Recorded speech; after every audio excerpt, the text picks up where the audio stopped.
کسی بھی مقصد اور ہدف کو پانے کے دو قسم کے ذرائع ہیں، ایک مادی ذرائع جن کی طرف اشارہ ہو چکا، اور کچھ معنوی روحانی اور غیبی طاقت کا سہارا، اس کی طرف توجہ کی ضرورت ہے۔ قرآن نے بھی بتایا ہے کہ بھائی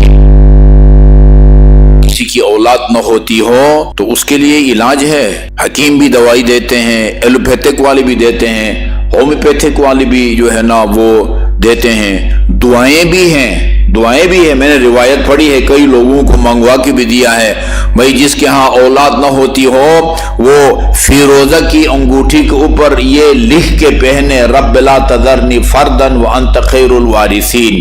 جہاں وہ ڈاکٹر کے پاس جانے کا حکم ہے وہاں یہ روحانی علاج کا بھی ذکر ہمیں ملتا ہے۔ اولاد نہ ہونے کے یعنی بیک وقت ایک عمل کے کئی فائدے ہیں۔ استغفار کے نتیجے میں اللہ تعالیٰ بے اولاد کو اولاد بھی دیتا ہے جی، اور غریب اور نادار کو رزق و روزی سے بھی اللہ تعالیٰ نوازتا ہے۔ یہ قرآن میں ہے، یہ قرآن کے اندر موجود ہے۔ حضرت موسیٰ نے فرعون کے خلاف بددعا کی تھی نا، اس کو اعلان کیا، اللہ تعالیٰ نے بتایا کہ ہم نے آپ کی دعا قبول کر لی ہے۔ اس اعلان کے کتنے سال کے بعد وہ غرق ہوا؟ 40 سال کے بعد۔ بھئی ایک اولی العزم رسول کی دعا قبول ہوتی ہے، خدا نے قد استجیب دعوتک، ہم نے تیری دعا کو قبول کر لیا ہے۔ اولی العزم رسول کی دعا کے قبول ہونے کا اعلان بھی ہوتا ہے، عمل درآمد 40 سال کے بعد ہوتا ہے، تو میں اور آپ کیا چیز ہے بھائی؟ آپ کہیں جھٹ پٹ ادھر بٹن دبایا، ہاں ادھر جو ہے دولت سے میں کھیلنے لگوں، ایسا نہیں ہوتا۔ اور کبھی کبھی تو اللہ تعالیٰ اس دنیا میں کوئی دعا قبول نہیں کرتا، اور جتنی دعا باشرائط بھی ہو پھر بھی وہ دعا کو قبول نہیں کرتا۔ مصلحت خدا کے نزدیک اس دعا کو بندے کی اس میں ہے کہ اس کی دعا یہاں قبول نہ ہو، اور جتنی بھی اس کی دعائیں قبول نہیں ہوئی ہیں، حاجتیں پوری نہیں ہوئی ہیں، ان سب کا اجر اور ثواب وہ روز قیامت اس کو ملے۔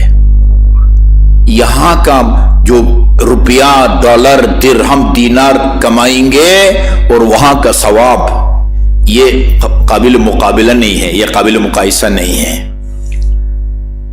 10 دفعہ لا حول ولا قوة الا باللہ توکلت علی الحی الذی لا يموت والحمد للہ الذی لم يتخذ صاحبة ولا ولدا ولم يكن له شریک فی الملک ولم يكن له ولی من الذل وکبرہ تکبیرا۔ دعا کا ثواب ملے گا، قرآن کی تلاوت کا بھی ثواب ملے گا، ساتھ اگر غربت بھی دور ہو جائے تو نور علی نور، ورنہ آخرت کا ثواب کہیں نہیں گیا۔ اس زمانے میں جو بیماریاں عام ہیں نا، ابھی جو ایک آدھ نسخہ بتاؤں گا میں، آپ کسی ماہر ڈاکٹر سے بھی علاج کروائیں، یہ ضروری نہیں ہے کہ اس کا علاج 100% کامیاب ثابت ہو۔ ابو علی سینا کا نام آپ نے سنا ہوا نا، ابو علی سینا کا بہت بڑا اپنے زمانے کا منفرد حکیم تھا۔ وہ اسہال کی بیماری، نہ ہیضہ یا اسہال، دست جس کو لگ جاتے ہیں، اس بیماری پر کنٹرول نہیں کر سکا اور فوت ہو گیا۔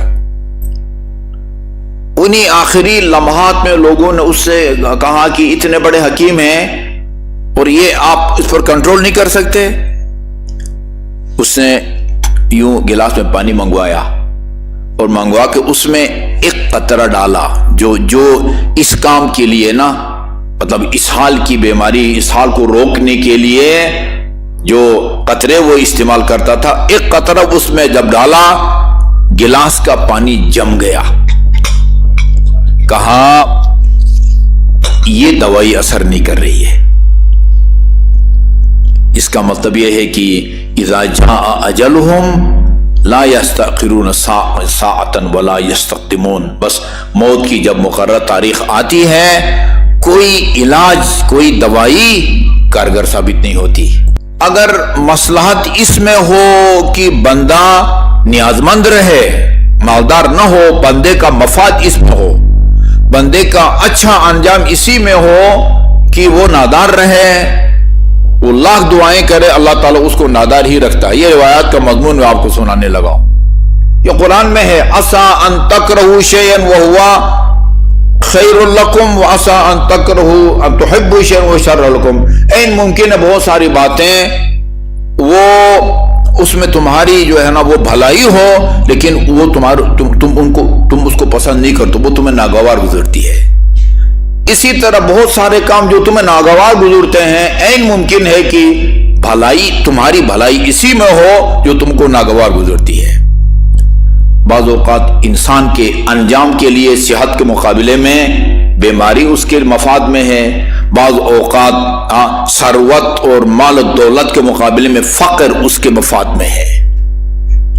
اس وجہ سے اگر کوئی، جس طرح آپ ہر کاروبار کرنے والا اپنے کاروبار میں کامیاب نہیں ہوتا، کوئی کامیاب ہوتا کوئی کامیاب نہیں ہوتا، کوئی دعا مانگتا ہے تو اس کی دعا قبول ہوتی ہے، وسعت رزق کے لیے بھی مانگتا ہے، بیماری سے شفا یابی کے لیے بھی مانگتا ہے، کسی کے لیے دعا کارگر ثابت ہوتی، کسی کے لیے دعا کارگر ثابت نہیں ہوتی۔ اگر نہیں ہوتی نہ آپ کو قرآن سے بدزن ہونے کی ضرورت ہے، دل برداشتہ ہونے کی ضرورت ہے، دل سرد ہونے کی ضرورت ہے، نہ ائمہ معصومین کی معتبر احادیث سے جو ہے نا وہ آپ کو بدگمان ہونے کی ضرورت ہے۔ صحیفہ سجادہ کی فہرست اتارے نا، ادائیگی قرض کے لیے کون کون سی دعائیں مانگنی چاہیے، بارش کے لیے کون کون سی دعائیں مانگنی چاہیے، وسعت رزق کے لیے کون سی دعا مانگنی چاہیے، ایک پتنی کتنی 45-40 دعائیں ہیں جی۔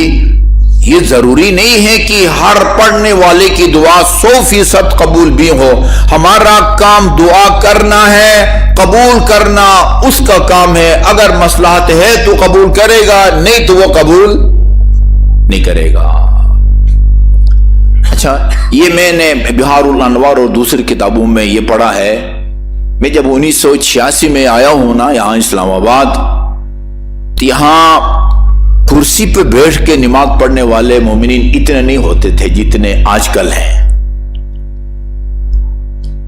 آپ کہیں گے کہ نہیں اس وقت اتنے نمازی نہیں ہوتے تھے، نہیں، جتنی نمازوں کی تعداد کے مطابق بھی اگر آپ پرسنٹیج کو دیکھیں، یہ بیماری جتنی عام ہو رہی ہے، 30 40 45 سال کا جوان کرسی پہ بیٹھ کے نماز پڑھ رہا ہے۔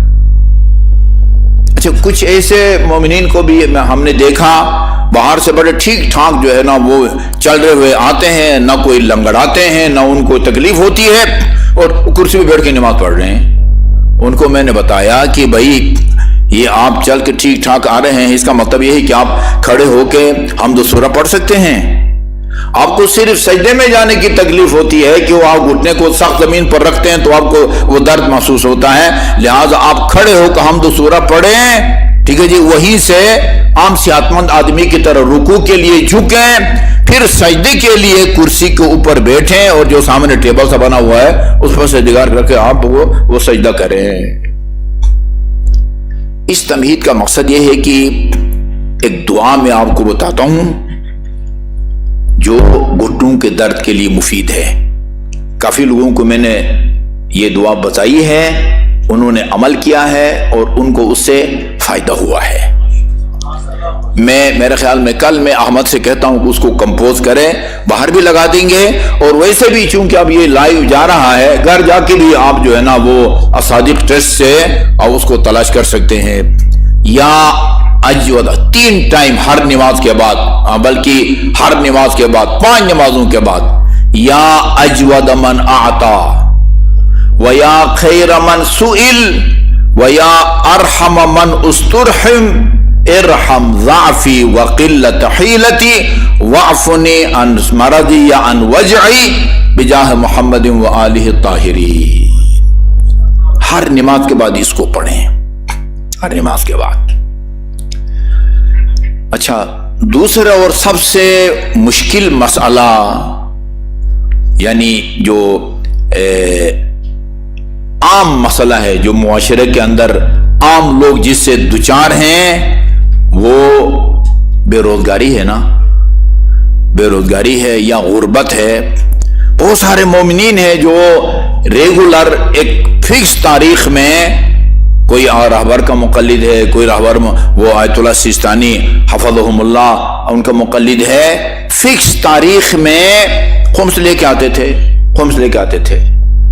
ابھی حالات شاید بین الاقوامی بھی کہہ سکے، ملکی حالات اتنے خطرے میں ہیں، یعنی اتنے خراب ہیں کہ جو لوگ ریگولر مثلا 1 لاکھ 1.5 لاکھ لے کے آتے تھے خمس بچت کا 20واں حصہ، وہ ابھی 30 اور 35 ہزار کی جو ہے نا فگر میں لے کے آ رہے ہیں۔